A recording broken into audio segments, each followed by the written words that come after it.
Hey guys, how are you? It's Dana here with DIY Loaded.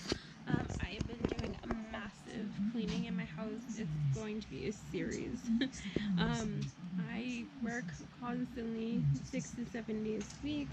I have kids who do not help me clean, so my house just over 2-3 months of not having really good cleaning, having cats that break everything, having kids that just throw things everywhere, having me being lazy. I have to just deep clean my house, and this house, you are in for a shock because it is so gross. It is nasty. I see all these people and they're like, oh, extreme cleaning with me. My house is disgusting, and their house is like perfect, but there's dishes on their counter. No, like this house is atrocious. We got broken lamps everywhere. That would be my son. We do. We have broken lamp.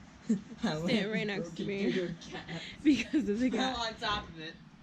He's like, oh cat. So, stay tuned, stay with me. There are multiple rooms in my house. I have an upstairs and downstairs duplex, condo, I don't know, 2 floors of fun. So stay with me. I'm not going to decorate anything as of right now. I'm just focused on getting everything clean, and then I will go room to room and try to decorate. You should put a Christmas tree up. Yeah.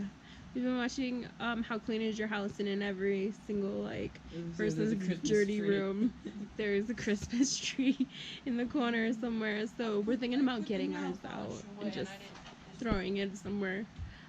But I hope that you stay tuned, that you like, that you subscribe, that you comment. Has your house ever been this bad? What do you do to actually keep it clean?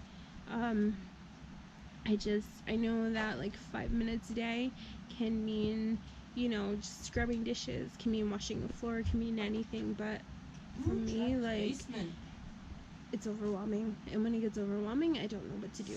So stay with me. We're going places.